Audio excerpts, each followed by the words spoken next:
When he test you, ఆయన ఎప్పుడైతే నువ్వు పరీక్షిస్తాడో ఆ సమయంలో నువ్వు సంతోషించాలి కానీ బాధపడకూడదు.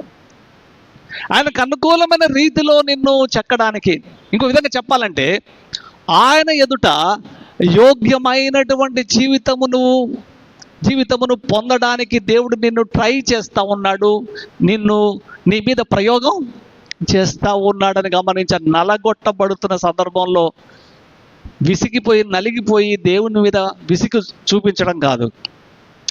ప్రభువా, నా బతుకులో ఈ భయంకర పరిస్థితులు కూడా తీసుకెళ్తున్నావు, బయటికి తీసుకురా అడగడం తప్పేం కాదు. నువ్వు ఏ విషయంలో నలగొట్టబడుతున్నావు? నీ జీవితంలో అగ్ని లాంటి పరీక్ష ఏంటి? ఏ రీతిగా నువ్వు శ్రమల పాలవుతున్నావు? నువ్వు అనుభవిస్తున్న బాధ, ఆ బాధ వెనక్కున్నటువంటి దేవుని యొక్క ఉద్దేశం ఏంటి?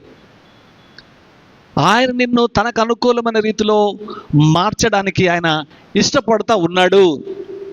ఆయన అంత మాత్రం కాదు, ఆయన వలలో నన్ను పడేసినాడు అని రాసినాడు 11వ వచనంలో కదా.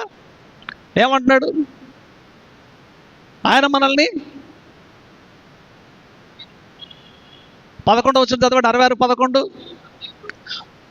బందీ గృహంలో మమ్మల్ని ఉంచితివి, మా నడుముల మీద గొప్ప భారం పెట్టితివి. ఇక్కడ ఏం కనబడుతుంది మీకు? ఈ సామిస్టు ఒకసారి తన పాస్ట్ను జ్ఞాపకం చేసుకుంటున్నాడు, గతాన్ని. బందీ గృహము అంటే ఏంటిది? బబులోను చెర. బబులోను చెరను దేవుడు అనుమతించాడు. దేవుడు అనుమతించిన చెర అయినా అది నీకు మేలే. దేవుడు అనుమతించిన శ్రమ అయినా అది నీకు మేలే చేస్తుంది. దేవుడు అనుమతించిన పరీక్ష అది నీకు మేలే చేస్తుంది. దేవుడు పెట్టేటువంటి బాధ, దేవుని చేత బాధింపబడ్డం నువ్వు వలన అదృష్టవంతులం మనం. లోకం చేత బాధింపబడ్డ ప్రమాదం, సాతాను చేత బాధింపబడ్డ ప్రమాదం, మన పాపమును బట్టి బాధింపబడ్డ ప్రమాదం. కానీ శుద్ధీకరించబడిన తర్వాత, అంతే ఎఫెసీయులకు రాస్తూ 1వ అధ్యాయం 7వ వచనంలో ఆయన ఎందుకు మిమ్మల్ని నేను 2వ వచనం అనుకుంటా, ఆయన మమ్మల్ని యేసుక్రీస్తునందు ఆయన మనల్ని పరిచినాడు. అంతేకా ఎందుకు పరిచినాడు? పరిశుద్ధపరిచినాడు పరిశుద్ధతలో కొనసాగుట కొరకు.